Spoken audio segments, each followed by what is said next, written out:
I'm Professor Smita Chaudhary. In this video, I'm going to explain the different schemes for digitally signing the document. The objectives for this video is nothing but students can learn different techniques for signing the digital document, different variations and applications of digital signature in real life. First, we will in short briefly see the digital signature process. The sender uses a signing algorithm to sign the message. The message and the signature are sent to the receiver. The receiver receives the message and the signature and applies the verifying algorithm to the combination. If the result is true, the message is accepted, otherwise it is rejected. In this process, we need some keys. So this digital signature needs a public key crypto system. The signer signs with her private key and the verifier verifies with the public key of the signers. So as shown in figure, Alice can send a digitally signed document. She can sign the document using her own private key. Message and signature both are transferred to the Bob. Bob is going to verify that document by using the verifying algorithm which uses the Alice's public key. Just remember that a crypto system uses the private and public keys of the receiver, but a digital signature uses the private and public keys of the sender. Next, we will see the digital signature scheme. Now, there are several schemes are available from last decades. Some of them have been implemented. In this video, I am going to explain the two techniques: RSA digital signature scheme and digital signature standard. First, we will see the RSA digital signature scheme. This scheme is based on the RSA IDEA crypto system that we have already seen. In that, whatever private key is there, it plays the role of the sender's own signature. The sender's public key plays the role of the copy of the signature that is available to the public. This is nothing but this figure 2.1. It shows the general idea behind the RSA digital signature scheme. In that, if we have seen E and N, these are nothing but your Alice's public key. D is nothing but your Alice's private key. After signing, it will generate the signature S. M and S both are passed to the receiver side. For this purpose, if we have seen here, there are two same functions are there, F, okay, but with different parameters. If we have seen at the signing time, you require the parameters message, E and N, that is the Alice's public key. And for at the verifying side, you need a signature which is generated and your Alice's private key and N. This is nothing but these are the two different parameters you require for this same functions. Key generation, if we have seen, in the RSA digital signature scheme, it is exactly the same as the key generation in the RSA. So we will see the detailed signing and verifying scheme using RSA. So if we have seen in this diagram, first we will see the signing part. Alice, she is the one person who want to send some signed document to the Bob. She is going to sign that document using her own private key, which is nothing but your D, N. So by using her own private key, she is going to sign that document which will generate the signature S. Signature S and M, message M, both are things are passed to the Bob. Bob has to verify that signature. So for that purpose, he is going to use the Alice's public key E, N. So by this, he is going to generate the M dash, that is nothing but your S raised to E mod N. This M dash and this M, these are checked whether it is congruent or not. If that are congruent, then that message will be accepted or verified by the Bob. Otherwise, it is rejected. This is nothing but your RSA digital signature scheme. As an example, you can see this thing that I have given some of the values.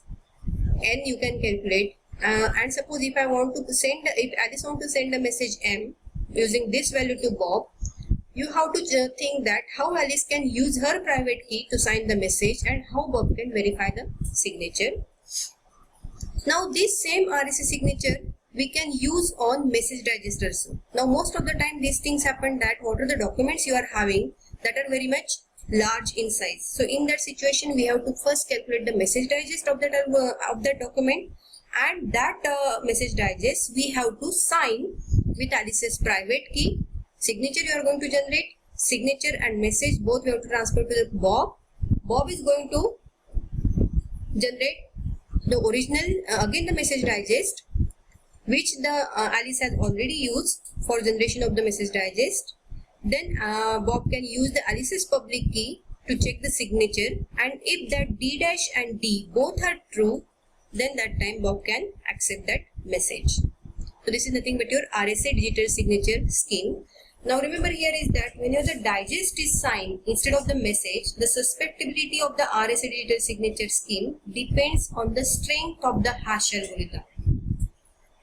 Next thing is nothing but your digital signature standard. Now this digital signature standard, it uses the one algorithm, that is the digital signature algorithm. It is the combination of your two different schemes, that is the Algol scheme and your Schnorr scheme. This is nothing but your general idea behind DSS scheme. Now if we have seen some notifications S1 and S2, these are the two signatures. This is the original message M, Alice's private public key, Alice's private key, and one random secret. So if we have seen, we are having two functions that create two signatures. These are nothing but your F1, F2, these are the two functions which will create the two signatures. In the verifying process, the output of one function is compared to the first signature for verification. Again in this technique, it uses the two modulus P and Q. Function 1 and 3, it uses both P and Q, while function 2, it uses only Q. Now we will see first how the key generation happens using this DSA. In key generation, Alice chooses primes P and Q. Alice uses two subgroups as shown here. Alice creates E1 to be the qth root of one modulo P. She chooses D and calculates E2 equals to E1 raised to D. Then Alice's public key will become E1, E2, P, Q, and her private key is nothing but your D. So we have to first generate the key by using this technique. Then after that we will see the detailed procedure of verifying and signing of the document. So if we have seen here, first Alice has to choose one random secret R. So the value of the R, it must be in between 1 to Q.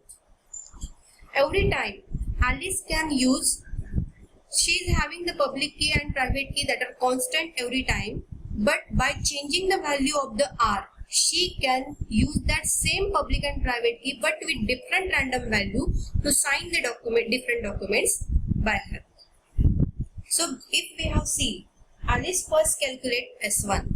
So in this S1, if we have seen, there is no original message it is involved. Okay, so based on that, by using this equation, she will calculate S1.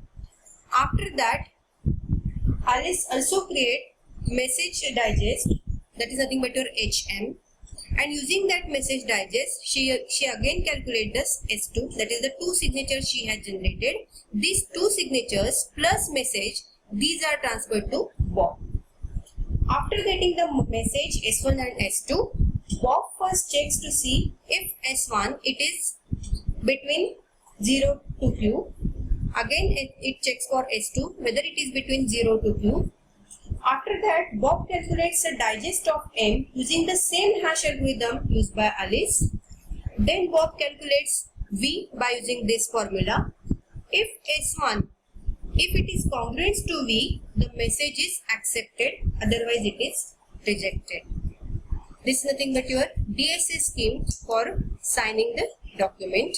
As an example, I have given this exercise to calculate. In that I have given the different values. So that based on that you have to check whether Alice can use DSS for signing the message M. After that, DSS versus RSA, one difference we will see that computation of DSS signatures, it is faster compared to RSA signatures when we are using the same P, same value of P. Next we will see some of the variations and applications of digital signatures. First we will see the variations. First variation, it is nothing but your timestamp signature. Now sometimes a signed document needs to be timestamped to prevent it from being replayed by an adversary. So this is called timestamp digital signature scheme. Next variation, it is nothing but your blind signature. Sometimes we have a document that we want to get signed without revealing the contents of the document to the signer. So these are nothing but your two variations are available of your digital signature. Now different applications of digital signatures are nothing but your e-governance, in that if you can see issuing forms and license, filling tax returns online, online government orders, registration, online file movement system, public information records, e-voting, e-education, online money orders. So these are nothing but your different applications where we can use digital signatures. Thank you.